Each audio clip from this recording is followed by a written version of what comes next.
Hi, I'm John Townsend, and today we've got so many great questions. The main one is on baskets, and baskets specifically in period paintings. Thanks for joining us today on Questions and Answers with James Townsend and Son. The first comment today comes on the dumplings episode that we just did. This is Doug Wells. Like so many comments I've seen, I'm not a reenactor, but I love all your videos and recipes. I was wondering if a little cornmeal mixed in would make these tastier. And cornmeal would have been something they would have had on the trail. Soldiers and so many people in North America in the time period, cornmeal was one of the main staples. Definitely, I would try out some of the cornmeal in those dumplings. But cornmeal by itself won't hold together nearly as well, so it's either going to need some of the flour as a binder or definitely the eggs and milk. This one was on the same episode. This is H. Lynn Keith.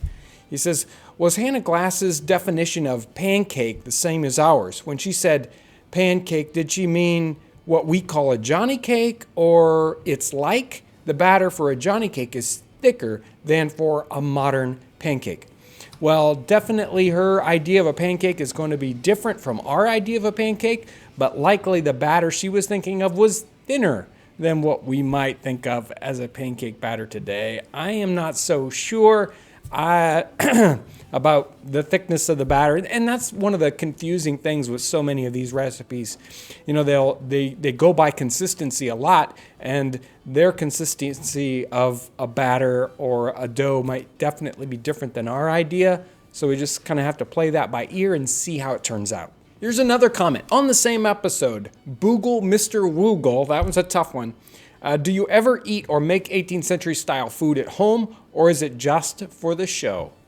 Good question, and many times I'll actually bring the extra food left over after we do an episode and we'll eat it at home. Some of the things we do are definitely reminiscent of 18th century food, but my wife usually cooks, and she's such a good cook, I don't complain about what she's making, whether it's 18th century or not. Here's another question on the same episode. This is Christian's channel. With tins melting point being so low, are you ever concerned about that the pot may melt?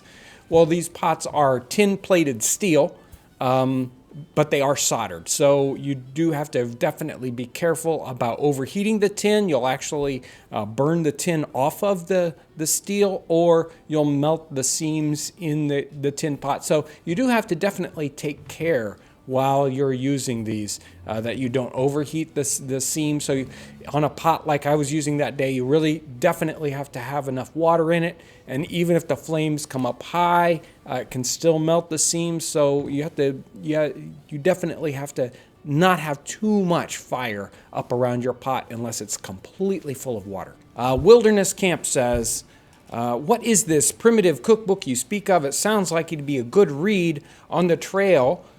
Could you use powdered eggs and powdered milk, as you may be carrying those ingredients? If you use flour alone, would it break up in the boiling water because you have no binder in your batter? Well, there's a lot of questions there. The primitive cookbook I'm speaking of is Primitive Cookery. It's one of the cookbooks we carry that is printed in a period-like fashion, so it's on laid paper and it's bound like a period cookbook would be.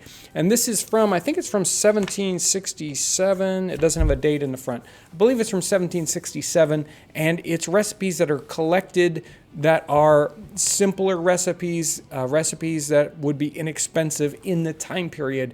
Definitely an interesting read to see what this person picks out as primitive cookery in his words. Although it's kind of interesting, it's meant to be a cookbook for, let's say, not rich people, but it was priced 1 shilling, which would be a bit of a pricey book in the time period. Now, as for the powdered eggs and powdered milk, they may work, but I don't think they're going to help in binding. As a powdered thing, I don't think they'll help that the same way that a regular egg would do.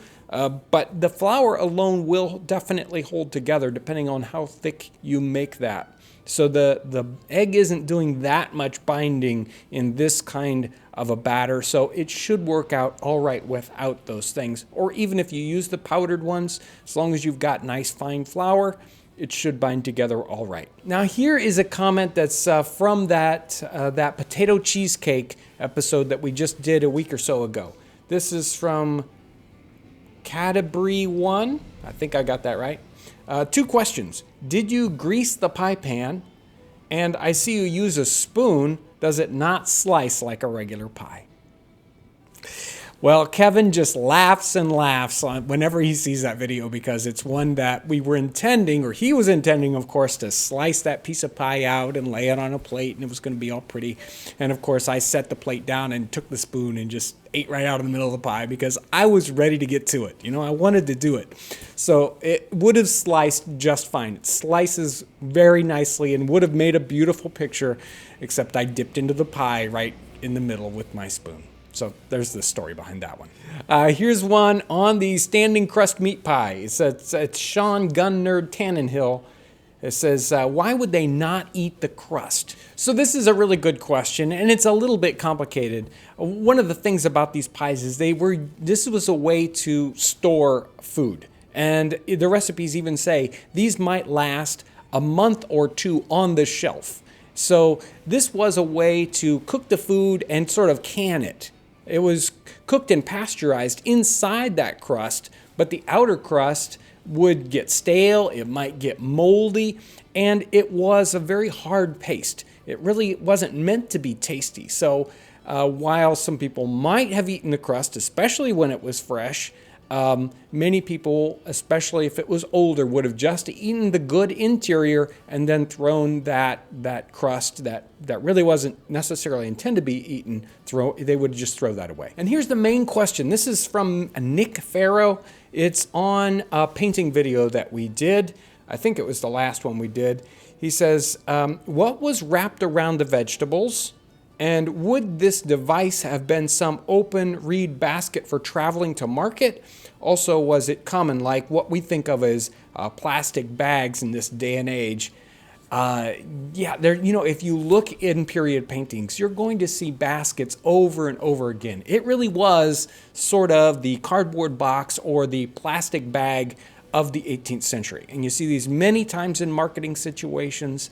You would even see where they had pottle baskets, and these were baskets that they would put fruits and berries in, and they were about 1 quart or 2 quarts, and they would put all these pottle baskets in a bigger basket, and then they would sell the berries in the basket. So you were buying both the berry and the basket. That's how inexpensive they were.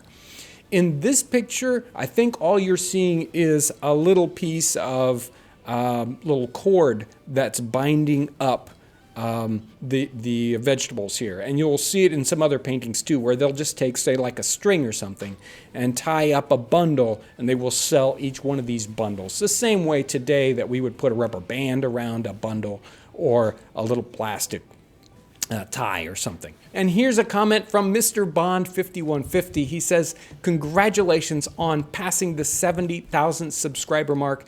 It seems like maybe 2 months ago, we were at 50,000 subscribers, and I was amazed, and now we're at 70,000.